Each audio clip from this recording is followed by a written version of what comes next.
The Middle East, a region long accustomed to political tremors, finds itself grappling with a fresh wave of diplomatic tension. This time, the source of the unrest is not a military conflict or a political upheaval, but something seemingly mundane: a map. At the heart of the storm is a seemingly innocuous element: a map. Maps, often seen as mere tools for navigation, can sometimes carry immense symbolic weight, especially in regions with complex histories and disputed territories. However, this is no ordinary cartographic representation. Shared on social media by Israel's Ministry of Foreign Affairs, the map depicts the ancient kingdoms of Israel and Judah, igniting a firestorm of controversy for its inclusion of territories far beyond Israel's internationally recognized borders. The map's depiction of these ancient kingdoms has been interpreted by many as a political statement, one that challenges the current geopolitical status quo. The map, shared on platforms like X, formerly known as Twitter, has been met with swift condemnation from neighboring countries, particularly Jordan and Qatar. These nations have expressed their outrage, viewing the map as an affront to their sovereignty and a potential threat to regional stability. Accusations of historical revisionism and territorial ambitions have filled the air, threatening to further inflame existing tensions. The map has been labeled as an attempt to rewrite history, a move that could have far-reaching implications for the already fragile peace in the region. The incident underscores the fragility of peace in a region where even seemingly minor actions can carry profound historical and political weight. The map has not only sparked diplomatic disputes, but has also reignited long-standing debates about national identity and historical narratives. As the international community watches with bated breath, the map has become a lightning rod for debate. News outlets around the world have picked up the story, and analysts are weighing in on the potential consequences of this cartographic controversy. It has reignited discussions about historical narratives, territorial disputes, and the prospects for lasting peace in this perpetually volatile region. The map has become a focal point for broader conversations about the future of the Middle East and the challenges of reconciling its complex past with its uncertain future. The incident serves as a stark reminder of the deep-seated sensitivities that continue to shape the complex geopolitical landscape of the Middle East. It highlights the power of symbols and the ways in which they can influence international relations, for better or for worse. As the debate rages on, the map stands as a testament to the enduring complexities of this historically rich and politically charged region. The map at the center of the controversy presents a historical depiction of the kingdoms of Israel and Judah dating back millennia. While seemingly a glimpse into the past, the map's reach extends far beyond the contours of modern-day Israel. It encompasses territories currently recognized as belonging to Jordan, Lebanon, Syria, and even parts of Egypt. This expansive representation of ancient Israelite domains has struck a nerve among neighboring Arab nations. Critics argue that the map represents a blatant attempt to lay claim to territories outside of Israel's internationally recognized borders. The inclusion of cities like Amman, the capital of Jordan, within the boundaries of the ancient kingdoms has been particularly inflammatory. The map's depiction of the past has thus ignited anxieties about the present and future. It has been interpreted by some as a sign of expansionist ambitions, fueling fears of renewed territorial disputes in a region already grappling with numerous conflicts. The controversy surrounding the map highlights the enduring power of historical narratives and their potential to influence contemporary political discourse. The reaction from Jordan and Qatar to the map has been swift and sharp. Officials from both countries have publicly denounced the map, accusing Israel of attempting to rewrite history and undermine regional peace efforts. Jordanian Foreign Minister Ayman Safadi expressed his country's strong condemnation and rejection of the map, calling it a provocative act that contradicts international law. Similarly, Qatar's Ministry of Foreign Affairs issued a statement expressing its deep concern over the map, labeling it a dangerous escalation that could have serious repercussions for regional stability. The statement emphasized that the map represents a violation of international legitimacy and undermines efforts to achieve a just and lasting peace in the Middle East. The strong reactions from Amman and Doha reflect the deep sensitivities surrounding territorial claims and historical narratives in the region. The map has been perceived as a direct challenge to the sovereignty of neighboring states and a dangerous provocation that could further escalate tensions. The incident has also strained diplomatic relations between Israel and these key Arab countries. The controversy surrounding the map has resonated deeply with experts on the Middle East, who have long studied the intricate and often volatile dynamics of the region. This map, which has sparked intense debate, is seen as more than just a piece of paper. It is a symbol that could potentially alter the delicate balance of power and influence in the Middle East. These experts warn of its potential to inflame existing tensions, which are already at a boiling point in many areas. The map's implications are far-reaching, touching on historical grievances and modern-day political struggles.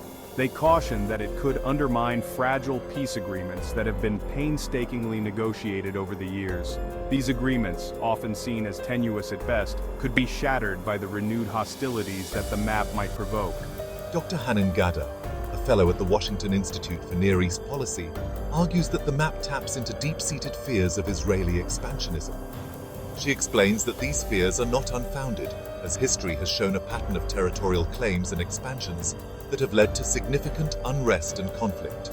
According to Dr. Gada, the map could be used to justify future territorial claims, potentially leading to new rounds of conflict. She emphasizes that the psychological impact of such maps cannot be underestimated, as they often serve as rallying points for nationalist sentiments. Similarly, Dr. Asher Susser, a professor emeritus at Tel Aviv University, cautions that the map plays into the hands of extremist elements on both sides of the Israeli-Palestinian conflict. He notes that these groups are always looking for opportunities to exploit such incidents to advance their own agendas, often at the expense of peace and stability. Dr. Susser warns that the map could be used to incite violence, as extremist groups might see it as a validation of their aggressive tactics. This could lead to a cycle of retaliation and counter-retaliation, further destabilizing the region. He stresses that the map's potential to incite violence is not just theoretical. It is a very real possibility that could have devastating consequences. The region has seen numerous instances where symbolic acts have led to widespread violence and unrest. Dr. Susser also highlights the importance of ongoing efforts to build trust and understanding between Israelis and Palestinians. He believes that such efforts are crucial for any long-term peace, and that the map could severely undermine these initiatives. The map's historical allusions have also raised concerns about its potential to reignite dormant territorial disputes. These disputes, often rooted in decades or even centuries of history, can be easily brought back to the forefront by such provocative symbols. The inclusion of parts of southern Lebanon, claimed by Hezbollah, adds another layer of complexity to the issue. Hezbollah has long been a significant player in the region, and any perceived encroachment on its territory could lead to serious repercussions. The Golan Heights, captured from Syria in 1967, is another contentious area included in the map. This region has been a flashpoint for conflict for decades, and its inclusion in the map has stoked fears of renewed conflict between Israel and Syria. The incident serves as a stark reminder of the volatile nature of the region. It underscores the fact that even seemingly small actions can have far-reaching consequences in a place where historical grievances and modern-day politics are so deeply intertwined. The need for responsible diplomacy to prevent further escalation cannot be overstated. Experts agree that careful, thoughtful engagement is essential to navigate the complexities of the Middle East and to work towards a more stable and peaceful future.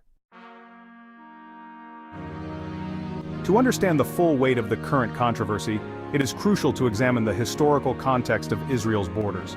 The story of Israel's borders is a complex tapestry woven through millennia of history, conflict, and diplomacy. From ancient times to the modern era, the region has seen numerous shifts in control and governance, each leaving its mark on the land and its people. The modern state of Israel was established in 1948 following the United Nations partition plan for Palestine. This plan aimed to create separate Jewish and Arab states, with Jerusalem as an international city. However, the implementation of this plan was far from smooth. This plan, however, was rejected by Arab leaders, leading to the 1948 Arab-Israeli War. The rejection stemmed from deep-seated tensions and conflicting national aspirations, which erupted into a full-scale conflict immediately after Israel declared independence. The war resulted in Israel gaining control of more territory than initially allocated by the UN plan. This included key areas that were strategically and symbolically significant, altering the geopolitical landscape of the region. Subsequent conflicts, including the Six-Day War in 1967 and the Yom Kippur War in 1973, further altered the map of the region. These wars were pivotal moments in Middle Eastern history, reshaping borders and intensifying the struggle for control over land. Israel's capture of the West Bank, East Jerusalem, the Gaza Strip, the Golan Heights and the Sinai Peninsula, later returned to Egypt, solidified its control over territories claimed by Palestinians and neighboring Arab states. Each of these territories holds significant historical, religious, and strategic importance, making their status a central issue in the Israeli-Palestinian conflict. The return of the Sinai Peninsula to Egypt following the Camp David Accords in 1978 marked a significant step towards peace, but it also highlighted the complexities of territorial negotiations. The peace agreement with Egypt was a landmark event, demonstrating that diplomatic solutions were possible, albeit challenging. These historical events have left a legacy of contested borders and unresolved territorial claims. The ongoing disputes over these territories continue to fuel tensions and conflict in the region, affecting the lives of millions of people. The map shared by Israel's foreign ministry, with its depiction of ancient Israelite kingdoms encompassing these disputed territories, has thus touched a raw nerve, raising concerns about potential territorial ambitions and the future of existing peace agreements. This map is not just a representation of historical claims, it is a symbol of the enduring and contentious nature of the region's borders, reflecting the deep-seated historical and political complexities that continue to shape the Middle East today.